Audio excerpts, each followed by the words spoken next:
paternal ineludible.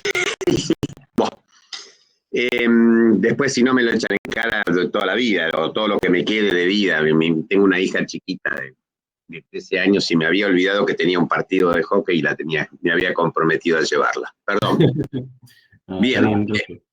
Bueno, acá estamos. Dicen que va a quedar grabada, si queda grabada, y sobre si hay novedades de la mesa, no, todavía no, porque creo que termina el martes recién la de defensa, así que hay que esperar el lunes seguramente que en el campus van a publicar algo. Cualquier cosa se manda al grupo, algunos de los chicos, de los otros chicos del ALDE, van a mandar. Así que bueno, profe, cuando quiera usted empieza que yo arranco a grabar. Bueno, cómo no, voy a tratar de poner la presentación.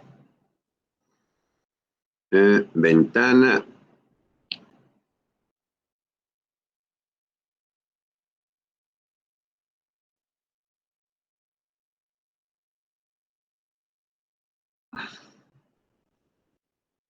¿Se ve bien? Sí, profe. Bueno, perfecto. Traten, les pido por favor que cuando tengan alguna duda me interrumpan, me preguntan a través del micrófono, ¿de acuerdo? Y discutimos todo lo que se vaya generando a medida de la clase, así no avanzan sin tener las cosas, las bases o los conocimientos sólidos. Bien.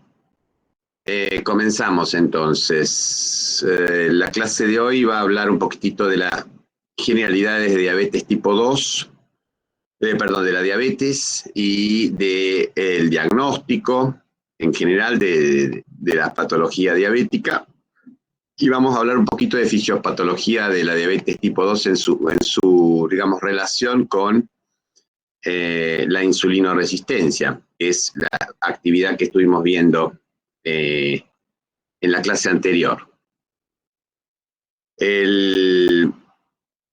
La regulación de la glucemia, ustedes tienen que conocer las hormonas involucradas y tenemos que pensar que el único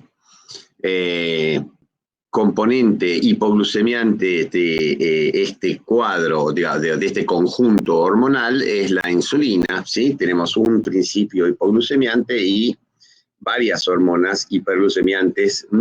Esto se debe fundamentalmente al hecho de que la hipoglucemia es una situación grave, amenazante, y por eso probablemente se hayan desarrollado tantos principios destinados a elevar la glucemia.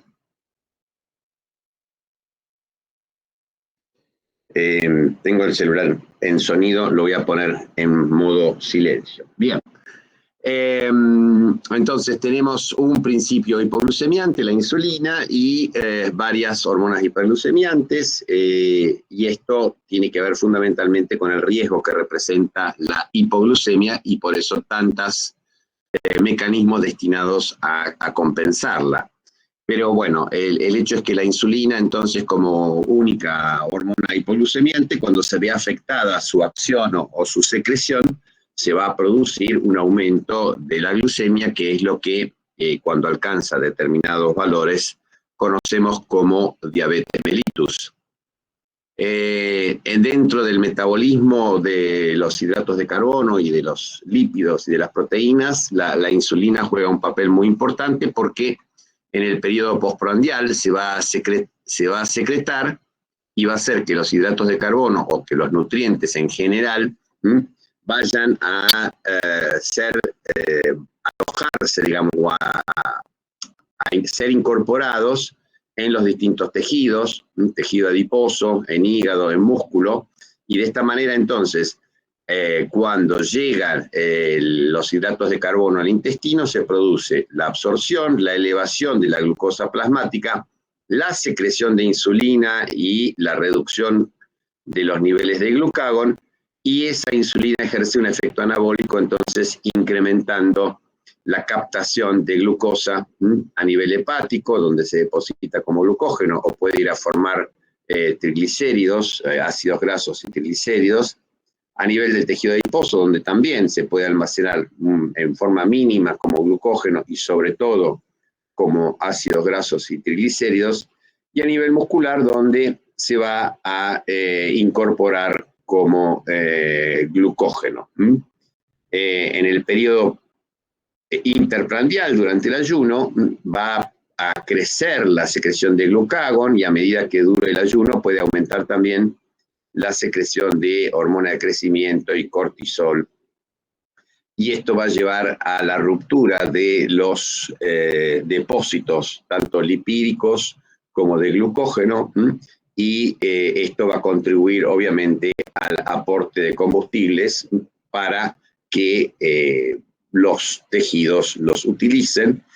Eventualmente, si el ayuno se prolonga, vamos a tener también ruptura de proteínas, cuyos aminoácidos también van a contribuir a la nutrición de los distintos tejidos, generalmente por su conversión en glucosa, pero también en cuerpos cetónicos. No nos tenemos que olvidar que el ayuno va acompañado a nivel hepático de la formación de cuerpos cetónicos a partir de ácidos grasos libres o de aminoácidos cetogénicos, y que esto es una manera de brindar combustible alternativo, sobre todo al sistema nervioso central, que no puede recibir ácidos grasos libres porque no atraviesan la barrera hematoencefálica con facilidad.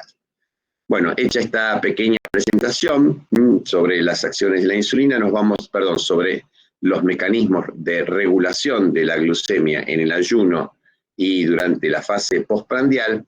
Vamos a ver que la regulación de la glucemia se hace a través de dos hormonas fundamentalmente, o sea, hay un interjuego permanente de insulina y glucagón, y que el sitio de acción de estas hormonas es fundamentalmente el hígado, el músculo y el tejido adiposo.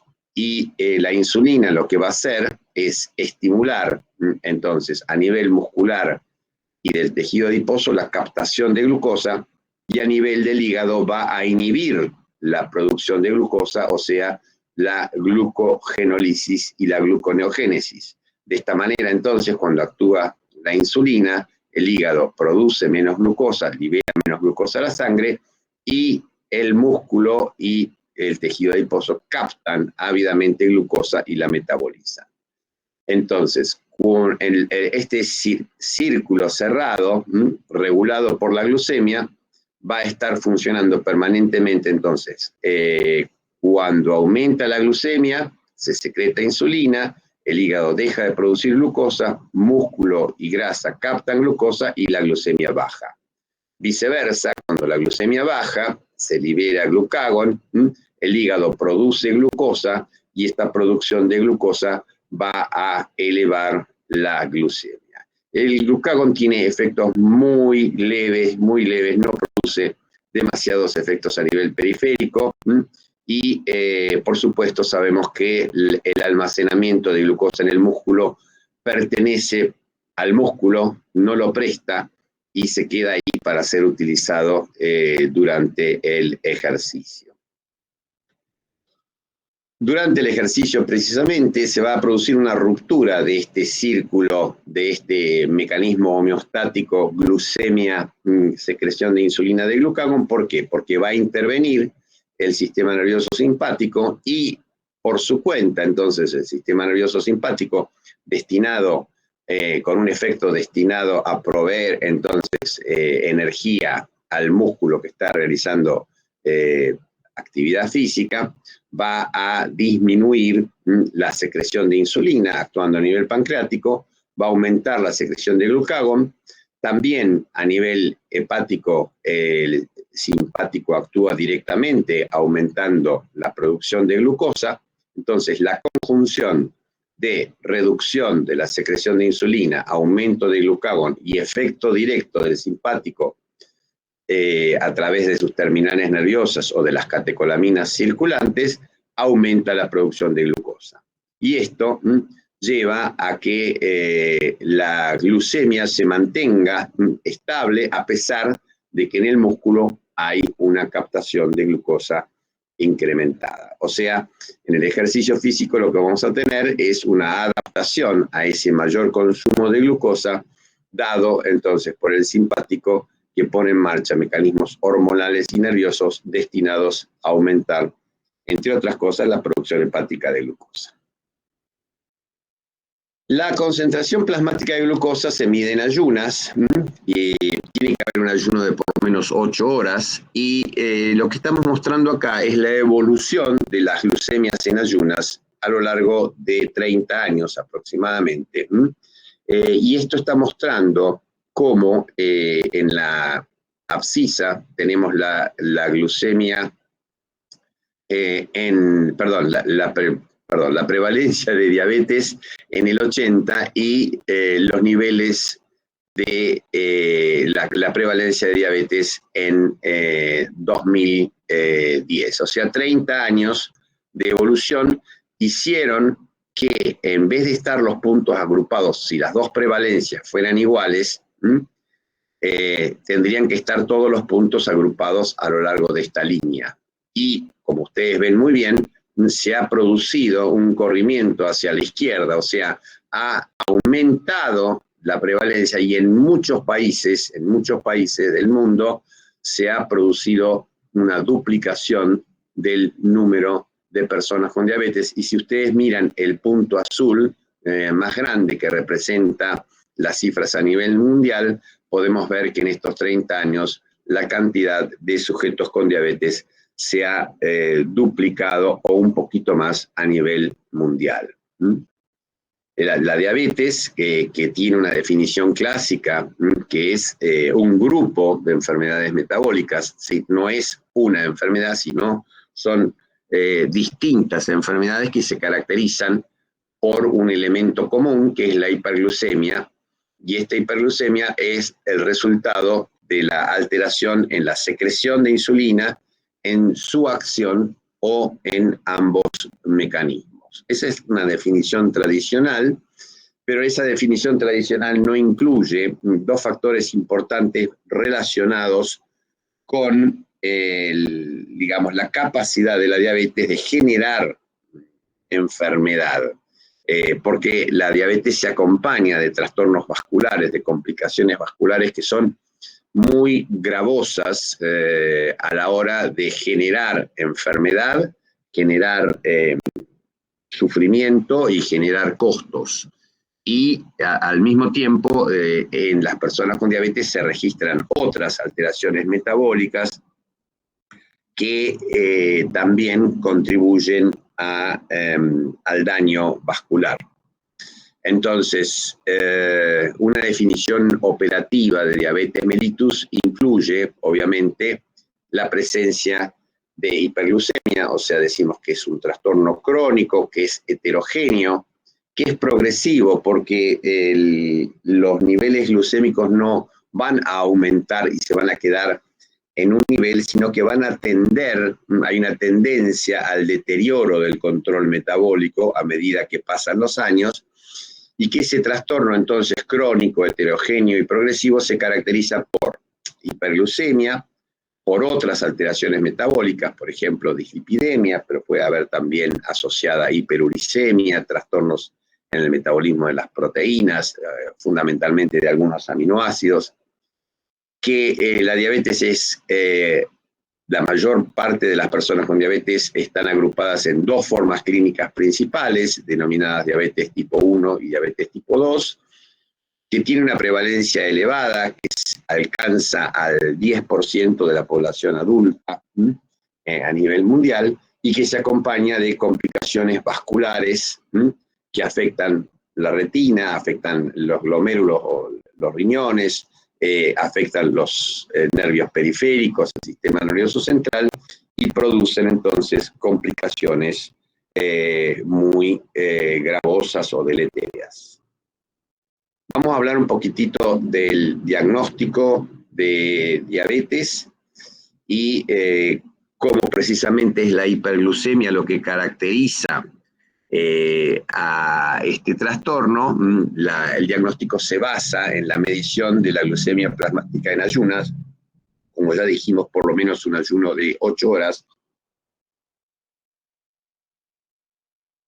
en sangre extraída en condiciones de reposo, obviamente, y a nivel venoso, ¿sí? Las pruebas de sangre capilar, cuando se hace un pinchacito en el dedo, no sirven para hacer diagnóstico de diabetes. Sirven, obviamente, para tener una orientación, pero el diagnóstico de diabetes se tiene que hacer con glucemias medidas en sangre en plasma venoso. También existe una herramienta que es la prueba de tolerancia a la glucosa, que consiste en la ingesta de 75 gramos de glucosa diluidas en 375 mililitros de agua, que debe tomarse en un lapso de no mayor de 10 minutos, y se mide la glucemia a las 2 horas de haber comenzado esta ingesta. Entonces tenemos que cuando un sujeto presenta 2 glucemias en ayunas iguales o mayores a 126 miligramos por decilitro, se hace el diagnóstico de diabetes. Lo mismo cuando se constatan 2 glucemias poscarga de 200 miligramos decilitro o más, a las 2 horas de haber administrado la glucosa. Y por último, la única forma de hacer diagnóstico de diabetes con un solo valor glucémico es cuando un sujeto tiene los síntomas clásicos de diabetes, producidos precisamente por el escape de glucosa por la orina, poliuria, la sed resultante de esta poliuria, polidipsia, el aumento, la pérdida de peso producida por la disminución de la acción de la insulina, el efecto anabólico, o también las infecciones a repetición, sobre todo a nivel vulvovaginal o a nivel genital en el varón. Todos estos síntomas clásicos, entonces, acompañados de una glucemia en cualquier momento del día, ¿sí? Esta no tiene que ser en ayunas, de 200 miligramos decilitro más, permite hacer diagnóstico de diabetes. Tenemos las categorías intermedias, que son importantes también para el diagnóstico porque están marcando un riesgo de desarrollar tanto diabetes como enfermedad cardiovascular, que son la glucemia alterada en ayunas, que está dada por una glucemia entre 110 y 125 miligramos decilitro, y que cuando los pacientes tienen factores de riesgo se preconiza utilizar un valor más bajo, 100 a 125, también en 2 oportunidades. Y otra categoría que surge también de la prueba de tolerancia a la glucosa es la tolerancia alterada a la glucosa, en la cual estamos registrando a las 2 horas de la PTOG una glucemia entre 140 y 199 miligramos por decilitro. Estas serían entonces las 3 categorías de disglucemias, de mayor a menor, diabetes, tolerancia alterada a la glucosa, glucemia alterada en ayunas. En el 2019, bueno, se elaboraron varias guías a partir del Ministerio Nacional, del Ministerio de Salud de la Nación, y la guía de 2019 incluye en sus criterios diagnósticos otro elemento más, que es la hemoglobina glicosilada. La hemoglobina glicosilada es una proteína, la hemoglobina, que incorpora moléculas de glucosa en sus cadenas aminoácidicas, y esto es el resultado de la hiperglucemia, o sea que es proporcional al grado de hiperglucemia y a la vida, a la duración de los eritrocitos.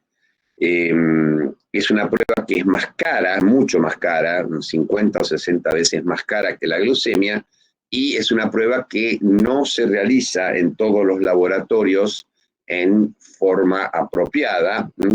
Es una prueba que tiene mucho error asociado básicamente al método, a la calidad del método que se utiliza, y por eso la recomendación del Ministerio de Salud dice que tiene que ser una medición realizada en forma estandarizada, o sea, en un laboratorio que tenga un muy buen control de calidad. Y con 2 mediciones de hemoglobina glicosilada iguales o mayores a 6,5%, vamos a hacer también diagnóstico de diabetes. Desde el punto de vista de la clasificación, habíamos dicho que la diabetes es una enfermedad o un grupo de enfermedades y que es también un trastorno heterogéneo. Las clasificaciones son insuficientes desde ya, porque vamos a ver que dentro de los mismos subtipos de diabetes hay heterogeneidad. La diabetes tipo 1 se caracteriza por la destrucción de las células beta, generalmente asociada a un fenómeno autoinmune, sería la diabetes tipo 1A, y cuando no se puede constatar la presencia del fenómeno autoinmune, se habla de diabetes tipo 1 idiopática o tipo B. Tenemos luego la diabetes tipo 2, en las cuales el trastorno fisiopatológico, como vamos a ver más adelante, está dado por una insulinoresistencia que condiciona alteraciones en la secreción de insulina. Y luego tenemos muchas formas de diabetes secundarias, por ejemplo, a la extirpación del páncreas o a la producción exagerada de hormonas hiperglucemiantes como la hormona de crecimiento, el cortisol, también trastornos genéticos producida por tóxicos, por drogas o medicamentos, etc. Y por último, tenemos un tipo de diabetes que no reconoce acá esta clasificación, la última parte de la clasificación no es etiológica, sino que está asociada a un momento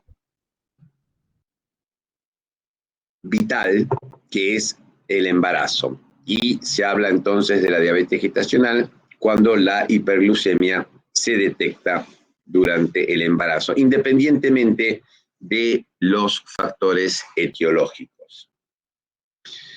Vamos a hablar entonces en especial hoy de la diabetes tipo 2 y algunas características. Entonces, etiología multifactorial, combinación de factores genéticos y ambientales.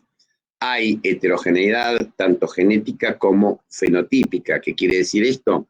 Que vamos a tener personas con diabetes tipo 2, en general, mayormente con sobrepeso u obesidad, pero también vamos a tener personas con diabetes tipo 2 delgadas. Vamos a tener fenotipos distintos en cuanto a la rapidez con la cual progresa la enfermedad y se hace necesario incrementar el tratamiento, etc. Y por supuesto hay una gran variabilidad genética porque es una enfermedad cuyo trastorno genético es de mecanismo poligénico. Hay en la etiopatogenia entonces una disminución de la acción de la insulina combinada con alteraciones en su secreción. Está formando parte del síndrome metabólico asociada a hipertensión arterial y a dislipidemia. Tiene un periodo variable de hiperglucemia sintomática y esto lleva a que muchas veces encontremos personas con complicaciones vasculares ya en el momento del diagnóstico porque tuvieron periodos de hiperglucemia prolongada, asintomática o pausisintomática, o sea, con pocos síntomas.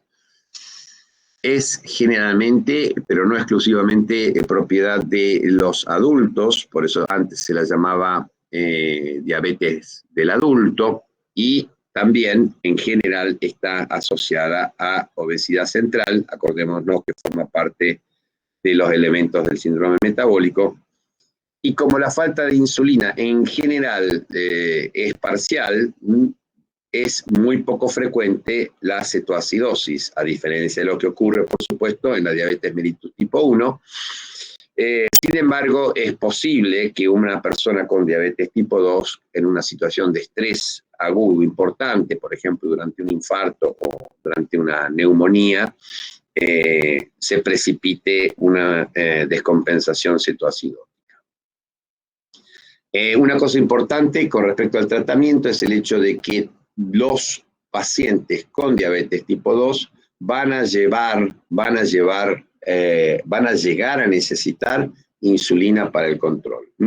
Este camino obviamente se recorre más lentamente que en los pacientes con diabetes tipo 1, pero un 30% por lo menos, ¿sí?, de los pacientes con diabetes tipo 2 va a llegar a lo largo de su vida a requerir insulina para su tratamiento adecuado, e inclusive algunos van a necesitar insulina para tratar episodios de descompensación citoacidótico, sin la cual obviamente fallecerían.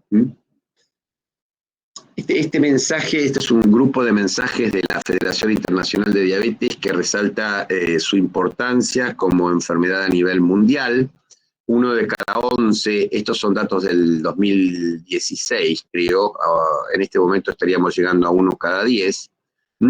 1 de cada 11 adultos tiene diabetes. Hay una proporción muy grande del gasto mundial de salud que se destina a diabetes.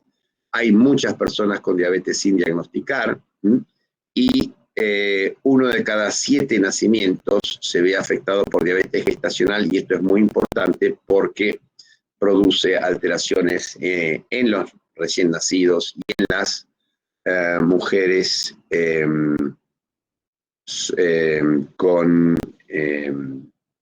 en las mujeres, en las embarazadas, se producen alteraciones muy importantes. Y otro hecho, desde el punto de vista, casi 600.000 niños tienen diabetes tipo 1 y hay 5 millones de muertes anuales por diabetes.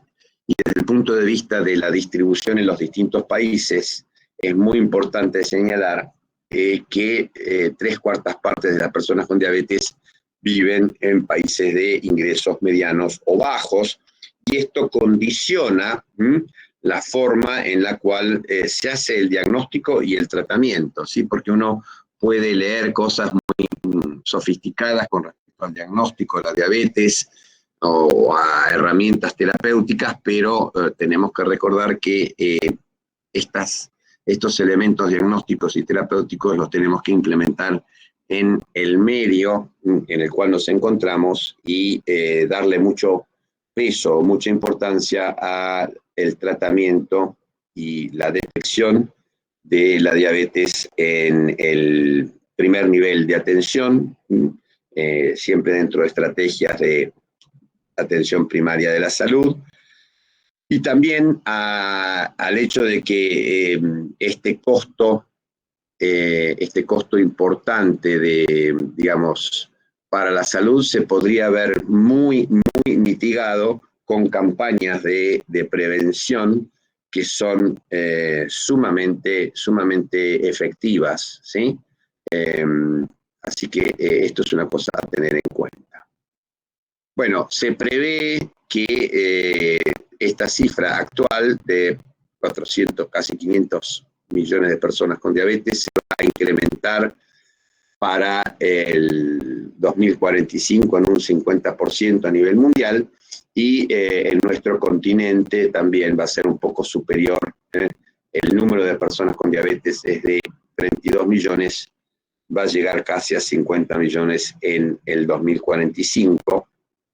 Estas son las cifras que registra la Encuesta Nacional de Factores de Riesgo, que se viene realizando regularmente cada 4 años aproximadamente en nuestro país. Y fíjense ustedes esta tendencia que muestra un incremento muy claro de los valores de casi un 50% el incremento entre 2005 y 2018.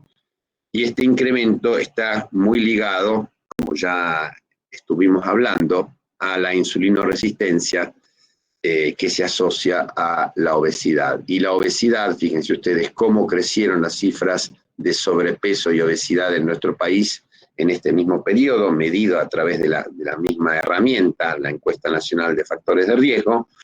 donde teníamos aproximadamente un 50% de las personas con sobrepeso u obesidad en el 2005 y ahora tenemos prácticamente un 62% en esta condición.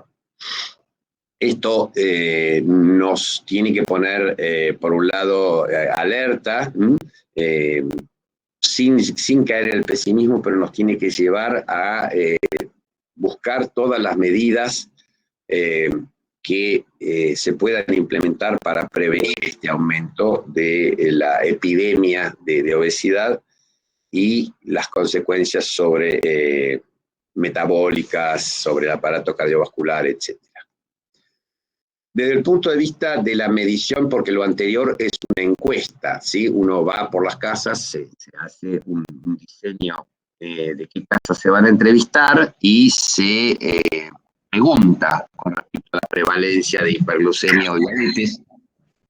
En el caso de la medición precisa de la prevalencia, hay que hacer diagnóstico a través de la glucemia, y esto, por ejemplo, se hizo a mediados de la década pasada en Corrientes, en Gobernador Virasoro. Fíjense ustedes que acá la prevalencia está alrededor de un 8%, y hay una prevalencia elevada también de obesidad, de hipertensión arterial y de dislipoproteinemia.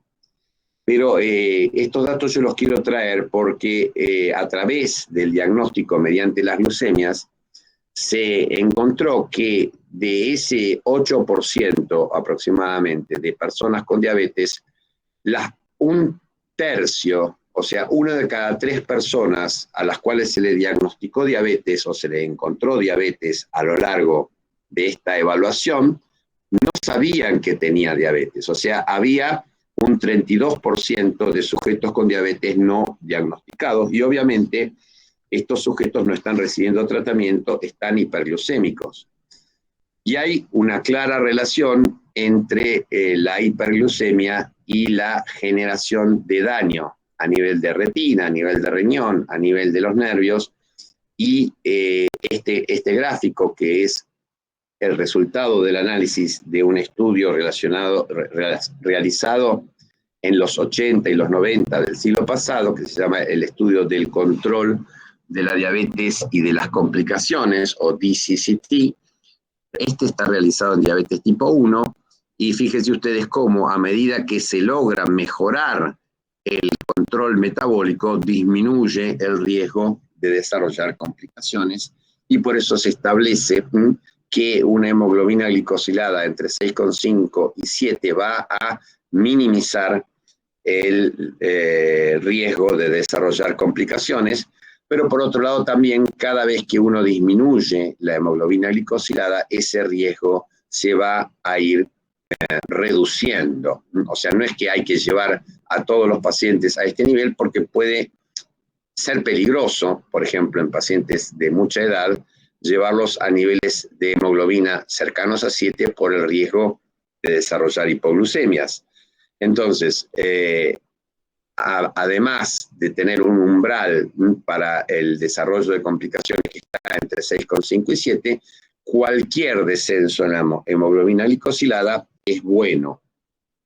Y este estudio, que es realizado en el Reino Unido, muestra también entonces que cualquier reducción de la hemoglobina glicosilada del 1% se va a acompañar de reducciones significativas en el riesgo de desarrollar complicaciones microvasculares a nivel renal u ocular, complicaciones macrovasculares, amputaciones, las muertes relacionadas con diabetes en general, infarto agudo de miocardio y accidente cerebrovascular. Esto entonces marca la importancia de reducir los valores glucémicos cuando tratamos a las personas con diabetes. Ahora, si esas personas están subdiagnosticadas o si son diagnosticadas en forma tardía, porque pasan mucho tiempo hiperglucémicas, o si están diagnosticadas pero no reciben el tratamiento adecuado, la posibilidad de desarrollo de complicaciones es elevada, y esto va a generar entonces un segundo problema. El primer problema es el de la prevención del desarrollo de diabetes, El segundo es el de la prevención de las complicaciones por factores relacionados con la inercia diagnóstica, o sea, que llegar tarde al diagnóstico o llegar tarde a aplicar un tratamiento adecuado. ¿Por qué aumenta la prevalencia de diabetes a nivel mundial? Porque en general lo que está ocurriendo es que a nivel mundial se van reemplazando los alimentos poco procesados, ricos en fibras, por alimentos procesados, ricos en calorías, en grasas saturadas y pobres en fibras.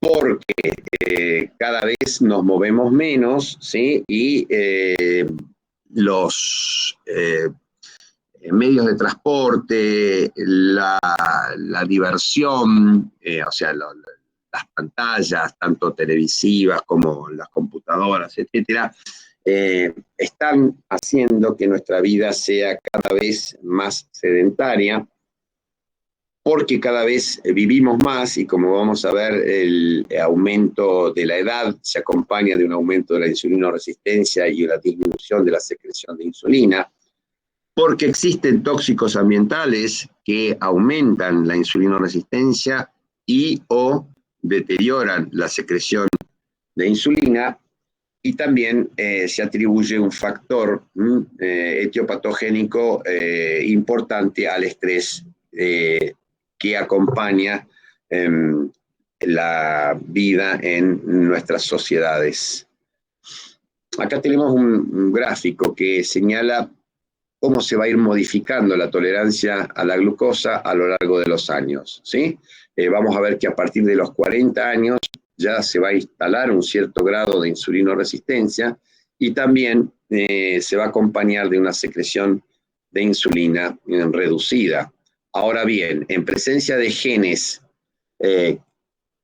diabetógenos, que pueden ser primarios porque actúan directamente sobre la secreción de insulina o la resistencia a la misma, o secundarios porque están actuando a través de la producción de obesidad, o a través de factores ambientales que habíamos dicho, sedentarismo, malnutrición, tóxicos, estrés y alteraciones en el crecimiento intrauterino. Este sería también un factor ambiental, pero que obviamente no se puede modificar en el paciente adulto porque ya ocurrió.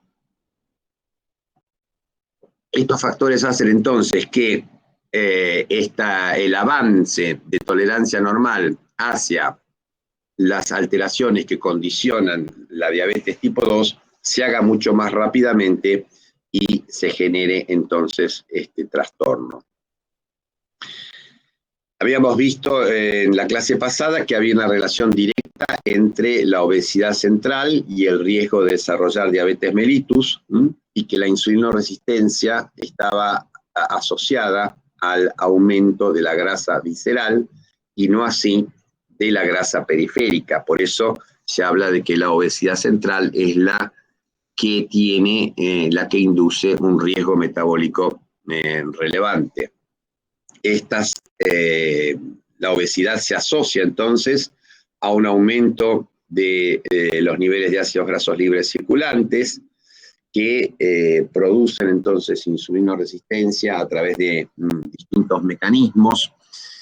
Lo mismo, la ingesta de grasas saturadas fundamentalmente produce depósito de triglicéridos en distintos tejidos blancos que llevan a la generación de insulinoresistencia local. El aumento del tamaño y del número de las células adiposas hace que se secreten en exceso señales parácrinas o endócrinas como TNF-alfa, resistina y otras proteínas, por ejemplo, relacionadas con el sistema renina-angiotensina, que inducen inflamación crónica e insulinoresistencia. Y la última teoría que vincula estos dos elementos es que ambos son de alguna manera catapultados o desencadenados por el aumento de señales hormonales como por ejemplo la hipercortisolemia que acompaña al estrés. Bueno, todas estas teorías no son, como dijimos, contrapuestas, no están contrapuestas, sino que son sinérgicas y ocurren probablemente al mismo tiempo. Este es un gráfico clásico en el cual se está relacionando los factores causales con los elementos clínicos y los elementos etiopatogénicos. Básicamente, antes del diagnóstico de la diabetes, ocurre un periodo donde los factores etiopatogénicos, obesidad, sedentarismo, y combinados con el trasfondo genético, generan un aumento de la resistencia a la insulina, que inicialmente va a ser compensado por el aumento paralelo de la secreción de insulina. Ahora bien, a partir de cierto punto, y por las razones que vamos a ver después, esa secreción de insulina decae y se comienza a producir una elevación de la glucemia. Primero de la glucemia postprandial y luego de la glucemia en ayunas.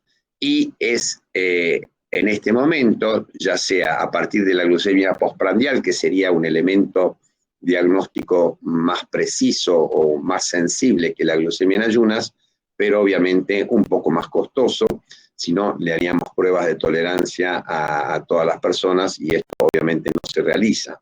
La gran mayoría de los diagnósticos de diabetes se hace en base a la glucemia en ayunas.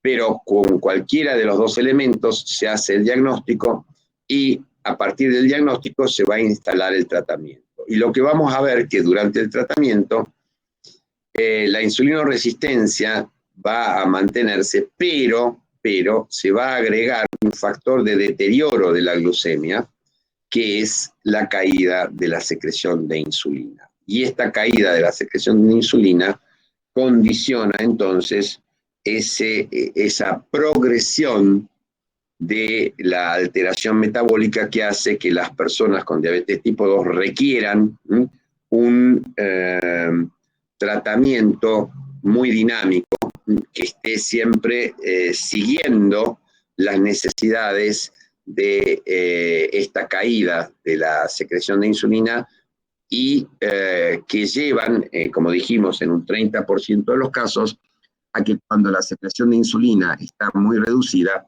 estos sujetos necesiten insulinoterapia exógena.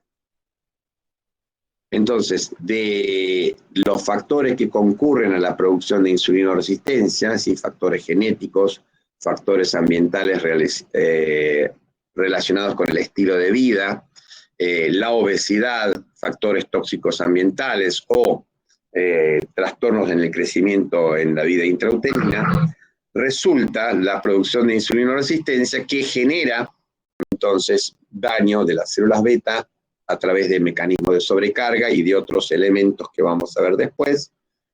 Y entonces, en relación con, de vuelta, la genética y con la edad, sobre todo, vamos a tener que el páncreas va a poder realizar una compensación de la insulinoresistencia, ¿sí? Entonces, en individuos con determinados factores genéticos y en presencia de determinados también factores nutricionales y tóxicos ambientales, puede ser que se conserve la secreción de insulina y que se compense la insulinoresistencia, con lo cual va a haber una situación de insulinoresistencia compensada por el hiperinsulinismo y aterosclerosis, o sea, alteraciones macrovasculares, y también por la presencia, entonces, de niveles aumentados de ácidos grasos libres circulantes, la generación de hígado graso, depósito de graso a nivel cardíaco, renal, etcétera, y daño de estos tejidos blancos por el exceso de ácidos grasos libres circulantes. En cambio, si el páncreas no puede compensar esa insulinoresistencia, en el momento en que se agota la secreción de insulina, se va a agregar a las alteraciones anteriores la alteración microvascular que es característica de la diabetes tipo 2. Acá tenemos dentro del estudio, digamos, del Reino Unido, de seguimiento de pacientes con diabetes tipo 2 recién diagnosticados, vemos cómo a lo largo del tratamiento se va a producir una elevación, se escapan del tratamiento, a pesar de los esfuerzos de los médicos tratantes, resulta entonces ineludible que estos son tratamientos con una sola droga, ¿no? Si uno utiliza un solo medicamento, va a ver que los pacientes se van escapando del buen control y que es necesario entonces para poder mantener esos pacientes en un control adecuado con hemoglobinas cercanas a 7, hay que ir aumentando el número de medicamentos. Y este deterioro, entonces, del grado de control se asocia a una caída de la secreción de las células beta. El trastorno secretor afecta fundamentalmente en una fase inicial la dinámica de secreción de insulina. Acá vemos que en sujetos normales, en sujetos sanos, la secreción de insulina tiene un primer pico que está dado por los gránulos secretorios que se secretan en primer lugar porque están más cercanos a la membrana de las células beta cuando llega el estímulo glucémico.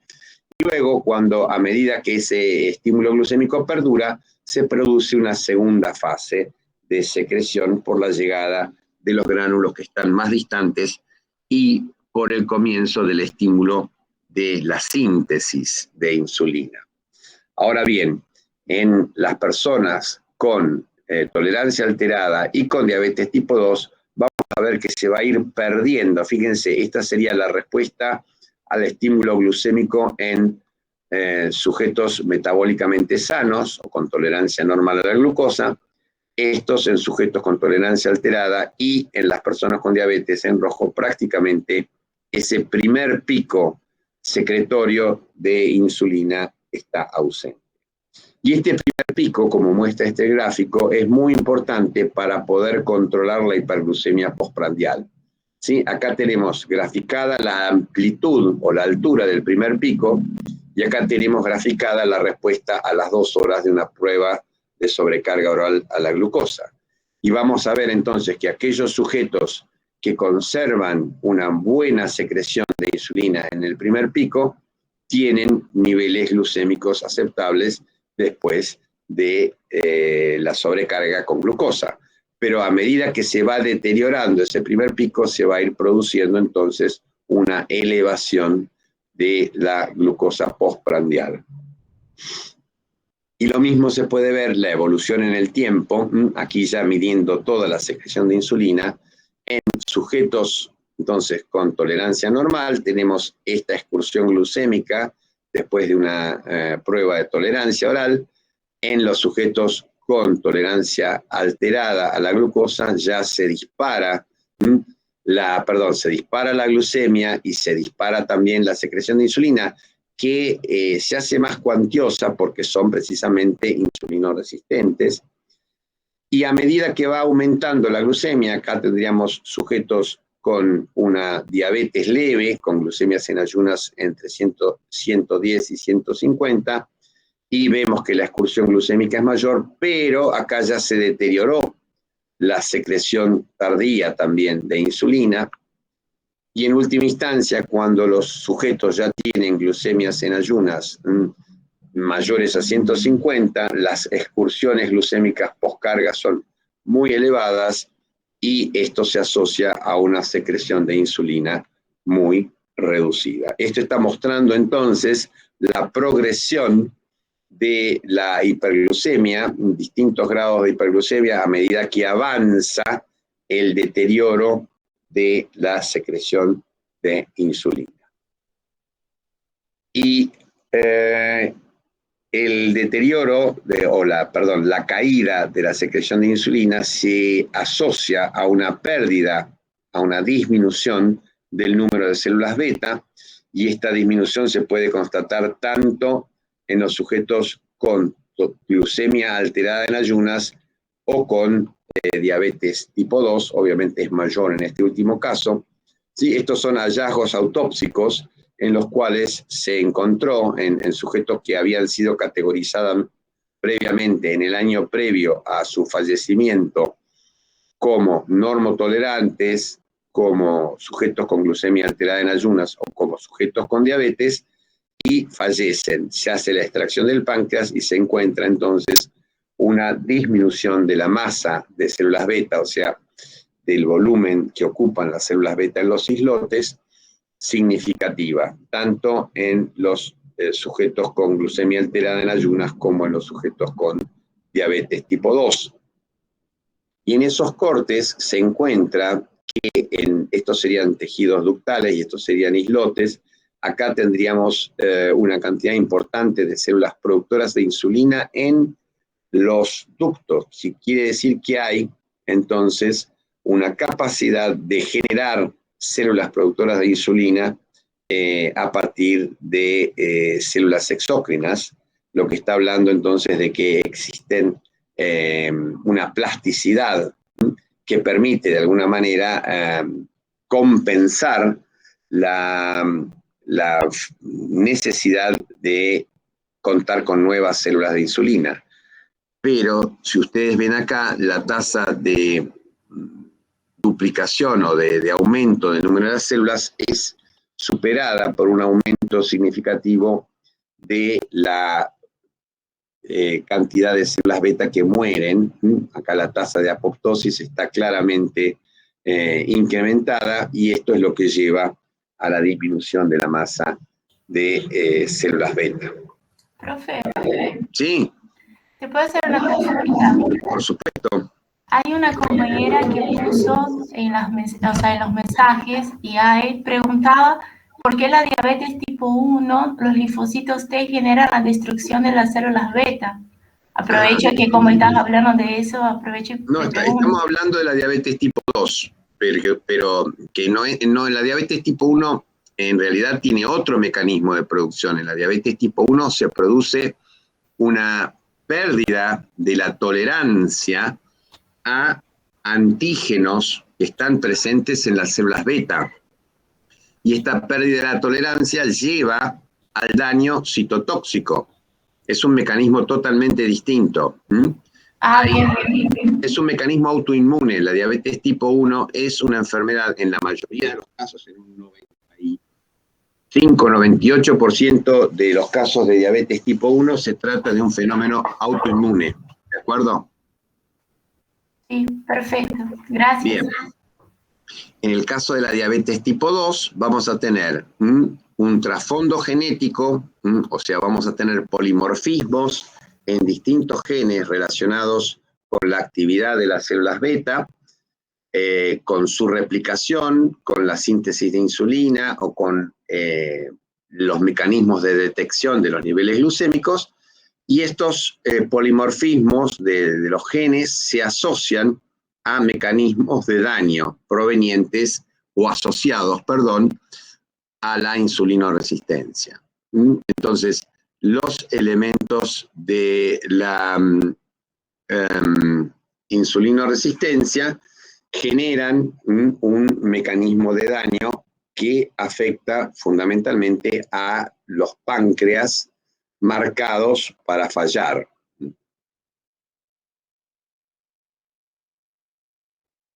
Como ven aquí entonces, la glucosa aumentada, aunque sea en forma leve durante la insulinoresistencia, sabemos que no hay una hiperglucemia clara, pero hay un cierto grado de hiperglucemia, sobre todo postprandial, más el aumento crónico de ácidos grasos libres, generan los fenómenos de glucotoxicidad y lipotoxicidad respectivamente. Y esto se acompaña de un aumento del estrés oxidativo, porque le estamos ofreciendo a las células mucha más cantidad de material oxidable, hay un exceso de energía que se aprueba, que se genera a través de la oxidación de estos combustibles en las mitocondrias, y la producción de radicales libres de oxígeno. Y este estrés oxidativo está claramente relacionado con la disminución de las células beta. El otro elemento que genera apoptosis y muerte de células beta es el exceso de trabajo cuando uno tiene que producir muchas proteínas, como por ejemplo la insulina o otras proteínas relacionadas con la función insular, se van a producir alteraciones en el plegamiento, fundamentalmente de esas proteínas, que son detectadas por un sistema que lleva a la puesta en marcha de distintos mecanismos que intentan entonces degradar esas proteínas anormales, pero si el estímulo exagerado de la función de la célula beta continúa, vamos a tener que se van a generar señales que llevan a la muerte de esas células beta. Y este fenómeno entonces es uno de los que precipita la apoptosis de las células beta cuando hay un exceso entonces de estímulo por parte de los niveles glucémicos o de ácidos grasos libres. Y el otro mecanismo que interviene fundamentalmente es el aumento de los niveles de calcio. Ustedes saben que la secreción de insulina es precipitada por incremento de los niveles de calcio intracelulares, y los niveles de calcio intracelulares van a generar la puesta en marcha de mecanismos de apoptosis a través de distintas vías relacionadas fundamentalmente con la producción de caspasas. Y para ir terminando entonces, vamos a hablar de que el estado de insulinoresistencia genera un aumento de la oferta de energía a las células. Este aumento de la oferta de energía va a producir estrés celular, ya sea de tipo oxidativo o por aumento de la actividad del retículo endoplásmico, y esto pone en marcha mecanismos homeostáticos, que son la inhibición de la proteína quinasa activada por AMP, que esto es una proteína que regula los niveles energéticos de la célula, o factores de crecimiento como la quinasa Jun o la activación de vías de inflamación crónica, como las vías mediadas por la proteína quinasa activada por micógenos o la vía de IKKB. Y por último también, dentro de esos mecanismos homeostáticos se produce la formación de lípidos complejos, como ceramidas, que se depositan en las células, o también azúcares aminados. Todos estos mecanismos llevan a la generación de insulinoresistencia, y esa insulinoresistencia en realidad está destinada a frenar el aumento en el ingreso de energía a la célula, para frenar este estrés celular que provoca el exceso de llegada de glucosa y de ácidos grasos libres. Esto es muy importante porque en realidad la insulinoresistencia es un mecanismo de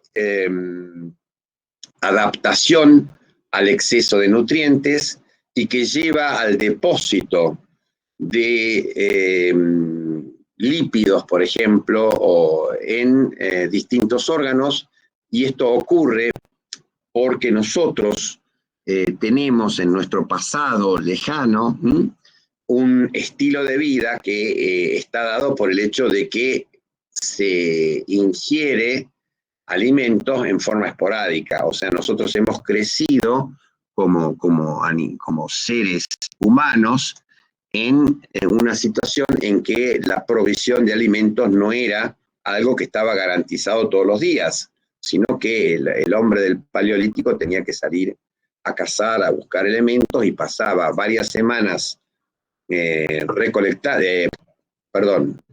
persiguiendo animales, cazándolos, etcétera, luego comía y se producía entonces ahí una situación de ingreso importante de energía, almacenamiento, y esto permitía después tener periodos largos sin incorporación de alimentos o con una incorporación reducida por lo que se pudiera recolectar. El hecho es que ahora que hay una provisión asegurada de alimentos, por lo menos para la mayoría de los individuos, en forma diaria, con altos niveles de energía y sin necesidad de andar cazando, porque uno lo único que tiene que hacer en este momento para poder obtener alimentos es llamar por teléfono y le traen a uno las cosas. Ni siquiera hay que ir a empujar el carrito al supermercado en este momento. Uno llama y le traen las cosas. Entonces, esos mecanismos genéticos que nos permitían aprovechar los alimentos y depositarlos, se vuelven en contra. Y cuando hay un aumento constante, entonces, de la oferta de energía y se generan estos mecanismos de continuar esa situación, los mecanismos homeostáticos terminan generando daño tisular a nivel del islote, produciendo entonces la alteración de la secreción de insulina, a nivel del hígado, del miocardio, del riñón, etc. Los mecanismos de generación de insulinoresistencia están generados entonces por la lipotoxicidad, por la hiperglucemia, por el estrés del retículo endoplásmico, por la generación de radicales libres de oxígeno y por la inflamación crónica, y concurren a inactivar fundamentalmente a distintas proteínas de la vía de recepción de insulina, ya sea el receptor, el sustrato del receptor de insulina, o la proteína quinasa B, que es uno de los efectores corriente abajo del receptor. Y esto genera entonces insulinoresistencia, y esto es lo que explica entonces de qué manera está relacionada nuestra forma de vida con la generación de insulinoresistencia y los trastornos asociados. Y como para terminar, el mecanismo por el cual esa insulinoresistencia va a terminar dañando la célula beta es que a través de la hiperglucemia y del aumento de los ácidos grasos libres se va a inhibir la transcripción del gen de la preproinsulina, va a disminuir la secreción de insulina, va a producirse también un aumento de señales apoptóticas por compuestos de glicación avanzada, por especies reactivas de oxígeno, como ya vimos, aumento del calcio, y también existe, aunque en menor grado, una infiltración linfocitaria y liberación de citoquinas como TNF-alfa que dañan a las células beta. Ustedes saben que esto sí podría de alguna manera ser un mecanismo parecido al que ocurre en la diabetes tipo 1, aunque en mucho menor grado. Los linfocitos citotóxicos van a estar actuando a través de los mecanismos clásicos que tienen para producir daño celular y generar entonces la muerte de las células beta. Y aquí estaríamos terminando, sí, estaríamos terminando. Vamos a tener un ratito, entonces tenemos unos 10 minutitos para preguntas.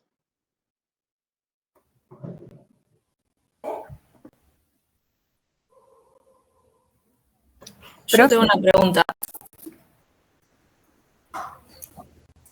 Sí, Carola. Los síntomas clásicos de la diabetes, polifagia, poliuria, polidipsia, pérdida de peso, ¿son más característicos de la tipo 1?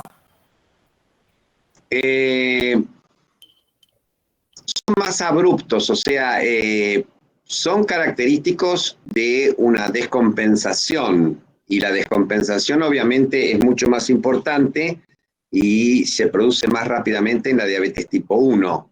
Pero una persona con diabetes tipo 2 que está con una secreción baja de insulina o que está muy hiperglucémica, ¿sí? Porque, por ejemplo, toma 4 litros de Coca-Cola por día, Coca-Cola de la buena, digamos, ¿no? De la buena me refiero en forma sarcástica, esa persona va a estar muy hiperglucémica y esa hiperglucemia, de alguna manera, no va a ser acompañada de pérdida de peso, pero ese sujeto va a tener poliuria, polidipsia y también va a tener infecciones a repetición. No va a tener la pérdida de peso, ¿sí? La pérdida de peso es característica de el momento en que está faltando insulina, está faltando el efecto anabólico de la insulina.